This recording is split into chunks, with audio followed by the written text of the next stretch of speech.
जहां भी जाते हैं ना उधर हिंदुस्तान बना देते हैं। और मुझे ऐसा लगता है कि वो हिंदुस्तान से कुछ 4, 5, 8, 10 प्लेन ना हिंदुस्तानियों के भर के लेके जाते हैं कि जहां भी वो जाएंगे वह हिंदुस्तानी नजर आएंगे, हर जगह पे हिंदुस्तान नजर आएंगे। देखें वो एयरपोर्ट पे उतरते हैं तो एयरपोर्ट पे भी आपको ऐसा लगता है कि हिंदुस्तान बन गया है, क्योंकि हर जगह पे आपको हिंदुस्तानी नजर आ रहे होंगे। एयरपोर्ट से बाहर आते हैं तो आप देखते हैं कि उधर खवातीन जो है उन्होंने हिंदुस्तानी ड्रेस पहने हुए हैं, हिंदुस्तानी कल्चर के बीच में उन्हें वेलकम कर रहे हैं, प्रोटोकॉल दे रहे हैं, इज्जत दे रहे हैं, हिंदुस्तान के नारे लग रहे हैं। अब क्या करने जा रही है कि डॉलर की ऐसी की तैसी करने जा रही है, ये अपनी एक करेंसी इंट्रोड्यूस करवाने जा रही है, ये अपनी एक करेंसी के बीच में ट्रेड करेंगे। मुझे तो लगता है कि ब्रिक्स की आने वाली जो करेंसी है वो इंडियन करेंसी ना बन जाए, और इससे मैं शॉर्ट या मैं परेशान या मेरे लिए कोई नई बात नहीं होगी। इस मीटिंग की वजह से यूएसए सर पकड़ के बैठा हुआ है कि ये हो क्या रहा है, क्योंकि इसमें सबसे ज्यादा फैक्ट जो है वो यूएसए को ही आने वाला है। वो दुनिया का चौधरी बना हुआ था, दुनिया का बादशाह बना हुआ था,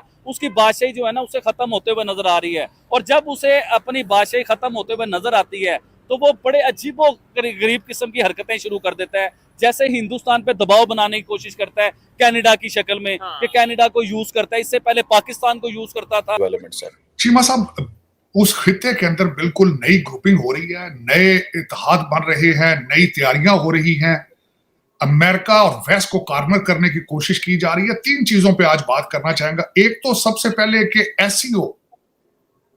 एससीओ जो कि शंघाई कोऑपरेशन ऑर्गेनाइजेशन है, एंटी नेटो समझी जाती है, एंटी वेस्ट चाइना उसको इस्तेमाल करता है। पाकिस्तान में चाइना ही ने ये सारी कोशिश करके एससीओ को वहां पे उसका इनेकाद किया। क्या उससे पाकिस्तान तन्हाई से बाहर निकल पाया है? पहला उसका जो अहदाफ था, पहला टारगेट था, क्या इट वाज अचीव्ड? दूसरी चीज है रशिया। इस वक्त क्या रशिया ब्रिक्स को, ये भी एक एंटी और एंटी नेटो और एंटी वेस्ट ऑर्गेनाइजेशन है, क्या रशिया अपने मसल फ्लेक्स कर रहा है उस खित्ते के अंदर? तीसरी बात है कि मोदी साहब ने अंडर गिवन सर्कमस्टांसेस वेस्ट को एक जैब फेंका, एक थप्पड़ लगाया उन्होंने। क्या वो इफेक्टिव है? हेलो दोस्तों, जैसा कि आपने हाईलाइट में देखा, ब्रिक्स समिति के बीच प्रधानमंत्री नरेंद्र मोदी की चीन राष्ट्रपति शी जिनपिंग के साथ द्विपक्षीय मुलाकात हुई। इस दौरान दोनों देशों के बीच कई मुद्दों पर सहमति बनी। बैठक के बाद पीएम मोदी ने स्पष्ट कहा कि भारत चीन संबंध वैश्विक शांति के लिए जरूरी है, हमें खुले मन से बातचीत करना होगा। 5 साल बाद हमारी मुलाकात हुई। दुनिया के लिए हमारे संबंध जरूरी हैं, एक दूसरे के सम्मान होना चाहिए। सीमा पर मुद्दे को लेकर सहमति के स्वागत करते हैं। तो दोस्तों देखते हैं चलिए कि पाक मीडिया इस वीडियो पर क्या रिएक्शन देता और उनका क्या कहना है इस वीडियो पर। चौथा सवाल इससे ये होगा कि इस नए इत्तेहाद से पाकिस्तान की इंपॉर्टेंस मजीद बढ़ेगी अमेरिका की नजर में, और चाइना के साथ जो पाकिस्तान का रिलेशनशिप है, जब हमेशा पाकिस्तान ने अपनी जियोपॉलिटिकल लोकेशन को, जब जियोग्राफिक लोकेशन को कैश कराने की कोशिश की है, क्या वो मजीद बढ़ेगी या कम होगी? इन चीजों पे बात करें। सबसे पहले एससीओ से शुरू करते हैं। एससीओ में कई नई चीजें आई, कहते हैं कि आई स्टार्ट मेल्टिंग, कई डायलॉग हुए उसके ऊपर।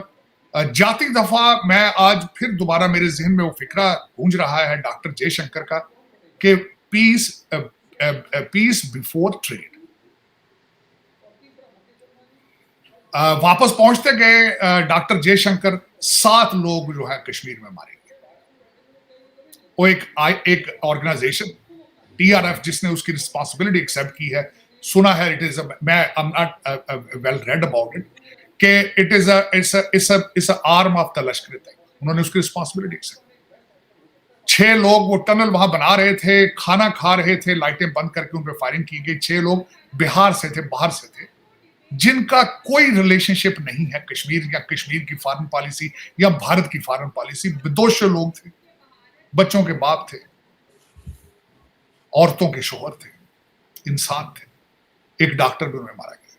पता नहीं उससे क्या हासिल होगा, मैं उस पर तबसरा नहीं करना चाहता, लेकिन उससे सीईओ के अंदर जो कमिटमेंट, कनेक्शन, एंटी टेररिज्म, सारी जो कमिटमेंट थी, क्या उसको जरब लगी है या नहीं लगी?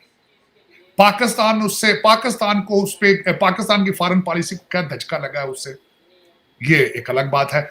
अब मैं समझता हूं भारत इस पे रिटेलिएट करता, जवाब देता, अगर वो चाइना के साथ एंगेज ना होता या ब्रिक्स की तरफ ना जा रहा होता तो इसका रिएक्शन कुछ आना था, लेकिन उन्होंने इसको अभी तक they have put on a back burner, क्योंकि 3800 किलोमीटर का एक जो बॉर्डर है चाइना इंडिया के साथ, उसका उन्होंने तनाजा अपना ठीक किया।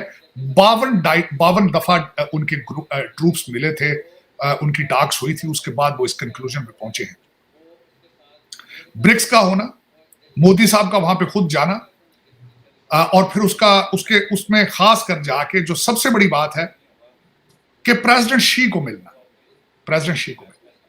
नए वादे होने, ये एक बहुत बड़ा एक सिग्निफिकेंट इवेंट है।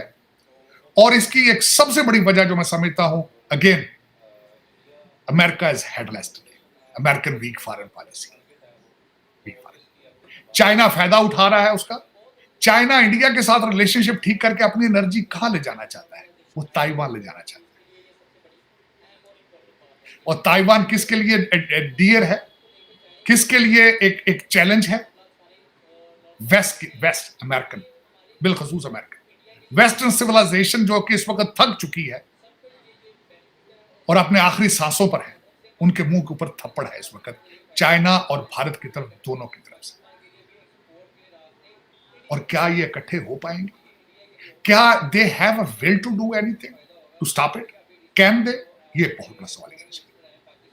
लेकिन मैं समझता हूं कि इस वक्त कहते हैं ना कि जिदे घर दाने उदे बाल भी सियाने, इस वक्त इंडिया के घर में दाने हैं और उनके पास एक जबरदस्त टीम है डॉक्टर जयशंकर की। मोदी साहब के पास पावर है, वोट ऑफ कॉन्फिडेंस है उनके पास, and world can see it. वो दुनिया को दिखा रहे हैं। 6 डिप्लोमेट्स को निकाला गया, उनको टेररिस्ट, उनको क्रिमिनल एक्टिविटीज में इन्वॉल्व बताया गया बगैर किसी सॉलिड प्रूफ के। ये उसका जवाब आ गया, ये उसका जवाब आ चुका। इलेक्शन है अमेरिका के, इलेक्शन। बाबा बाइडेन को कोई पता ही नहीं है कहां है, किस बंकर में बैठा है, किस बेसमेंट में है, किस बीच पर बैठा है, हॉस्पिटल में है, घर है, कहां, किसी को। आज अमेरिका को मैं क्वेश्चन करना चाहता हूं पूरी दुनिया से, बल्कि बिलखसूस अमेरिकन से, आज तुम्हें कौन चला रहा है? आज अमेरिका के फैसले कौन कर रहा है? ये क्वेश्चन मार्क है। इसका फायदा कौन कौन उठा रहे हैं? बीबी नेतन्याहू फायदा उठा रहे हैं, पुतिन इसका फायदा उठा रहे हैं, अब चाइना ने भी फायदा उठा लिया। भारत ने थप्पड़ मारा है, जवाब दे दिया कि डोंट यू डेयर हमारे साथ पंगा लेने की कोशिश न कर। तो चीमा साहब, इस पे नई ग्रुपिंग है, नई ग्रुपिंग आ रही है, इस पे पाकिस्तान कहां है? देखें, अमेरिका दुनिया का पावरफुल जो है, दुनिया का सुपर पावर बने फिर रहा है, पूरी दुनिया के नक्शे चेंज करवा रहे। नक्शा बदला उसने, लेकिन उसने नक्शा किस तरीके से बदला?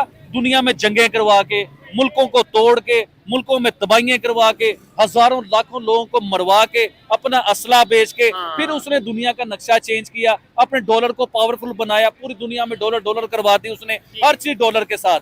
लेकिन ब्रिक्स पैदा हुआ और ब्रिक्स इस डॉलर का बाप बन गया। अमेरिका का बाप कैसे बनेगा?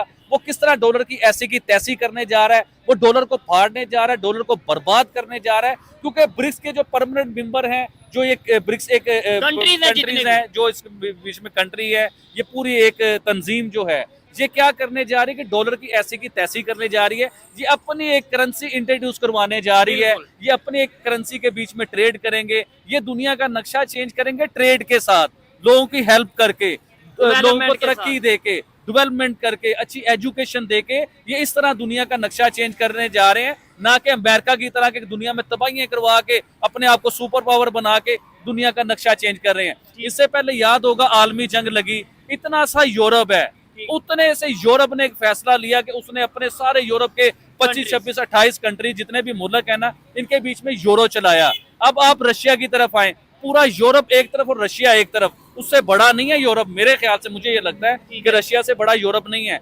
हिंदुस्तान से बड़ा यूरोप नहीं है, चाइना से बड़ा यूरोप नहीं है। लेकिन यूरोप डॉलर की ऐसी की तैसी कर सकता है कि उसने अपना यूरो चलाया, डॉलर नहीं चलाया अपनी कंट्री के बीच में। ये सब कंट्रीज जब मिलकर करेंगे तो फिर तो अगर ये वाकई में अपनी करेंसी बना लेते हैं, तो मैं ये समझता हूँ कि वाकई दुनिया में डॉलर की वैल्यू, जो हर चीज ट्रेड इंटरनेशनल यानी करेंसी ही डॉलर है, हर चीज जो सी है वो ट्रेड हो रही है डॉलर के अंदर, तो फिर तो वर्थ खत्म हो जाएगी। बहुत से कंट्रीज हैं, इवन आपने तो बोला ना 5 जो से परमानेंट मेंबर हैं, जाहिर बात है 5 परमानेंट मेंबर हैं ब्रिक्स के, लेकिन जब ट्रेड अगर ब्रिक्स की करेंसी में होगी तो जो ऑब्जर्विंग मेंबर होंगे या जो इस ब्लॉक का हिस्सा होंगे वो सब फिर इसी में ट्रेड करेंगे। इंडियन करेंसी जो है ना, मुझे तो लगता है कि ब्रिक्स की आने वाली जो करेंसी है वो इंडियन करेंसी ना बन जाए, और इससे मैं शॉर्ट या मैं परेशान या मेरे लिए कोई नई बात नहीं होगी। इसकी डेफिनेशन भी बताते हैं कि किस तरह मैंने ये बात कर दी कि ब्रिक्स की जो है इसकी करेंसी बनेगी वो इंडियन रुपया, इंडियन रुपए की करेंसी बनेगी। किस तरह बनेगी देखें, इस टाइम आप रशिया को देख लें जिसे स्ट्रॉन्ग माना जाता है, पावरफुल माना जाता है, वो भी इस टाइम जंगों के बीच में, वो भी कोई सुखाल या सुखी नहीं है, वो भी जंगों में, यानी कि उसका इमेज जंगों के साथ जुड़ा हुआ है। इसी तरह चाइना को ले लें, चाइना के इमेज भी जंगों के साथ जुड़ा हुआ है। हिंदुस्तान का इमेज हर चीज से साफ है, ना उसके मुल्क में कोई जंग चल रही है, ना उनकी किसी के साथ दुश्मनी चल रही है, वो अपने बासानी तरीके से अपने मुल्क को तरक्की करवा रहे हैं, अपनी इकोनॉमी को बेहतर कर रहे हैं, अपनी करेंसी को बेहतर कर रहे हैं, अपनी फॉरेन पॉलिसी को, अपने रिलेशन को बेहतर कर रहे हैं। डेफिनेटली इस बात से मैं एग्री करता हूँ कहीं ना कहीं। अदरवाइज अगर देखा जाए, इस टाइम पावर की बात की जाए, ये मेरी पर्सनल ओपिनियन है कि भाई चाइना डेफिनेटली इकोनॉमी में इंडिया से बेहतर है, तो फिर अगर करेंसी होगी तो वो इंडियन रुपीज की बजाय चाइनीज या फिर रशियन करेंसी यूज हो सकती है, ठीक है। लेकिन यहाँ पे मैं ये कहना चाहूंगा, आबिद भाई आप क्या समझते हैं कि इंडिया के प्राइम मिनिस्टर का जिस तरीके से वेलकम किया गया? मैं वेलकम की बात बाद में करूंगा, सबसे पहले करेंसी की बात के ऊपर आइए।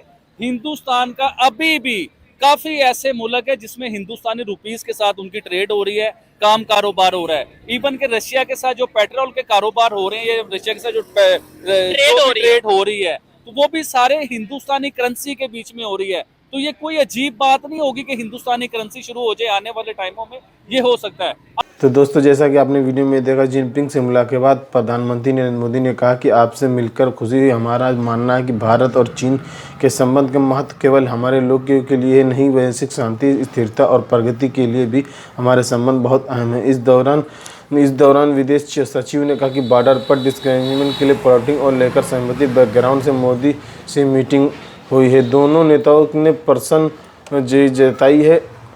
पीएम मोदी ने कहा कि हमारी बाउंड्री रिलेटेड मैटर का असर हमें शांति और स्थिरता पर नहीं पड़ने देना चाहते हैं। दोनों नेताओं ने कहा कि हम भारत की चीन के स्पेशल रिप्रेजेंटेटिव के क्रूशियल रोल अदा किए। बाउंड्री का सवाल पर उन्होंने स्पेशल रिप्रेजेंटेटिव फिर जल्दी से मिलने को कहा। भारत ने तरफ special representative NCA Ajit Doval हैं। चीन के राष्ट्रपति जिनपिंग के साथ पीएम मोदी की द्विपक्षीय मुलाकात है। इस संबंध में पीएम नरेंद्र मोदी ने एक्स पर पोस्ट किया कि उन्होंने कहा कि कागजान ब्रिक्स सम्मेलन के मौके पर राष्ट्रपति शी जिनपिंग से मुलाकात भारत चीन संबंध हमारे देशों के लिए और क्षेत्रीय वैश्विक शांति और स्थिरता के लिए महत्वपूर्ण है। आपसी विश्वास, आपसी सम्मान और आपसी संवेदनशील द्विपक्षीय संबंधों में मार्गदर्शन करेगी। तो दोस्तों, वीडियो कैसा लगा अपनी राय कमेंट बॉक्स में जरूर दें। वीडियो पसंद आए तो लाइक और सब्सक्राइब करना ना भूलें।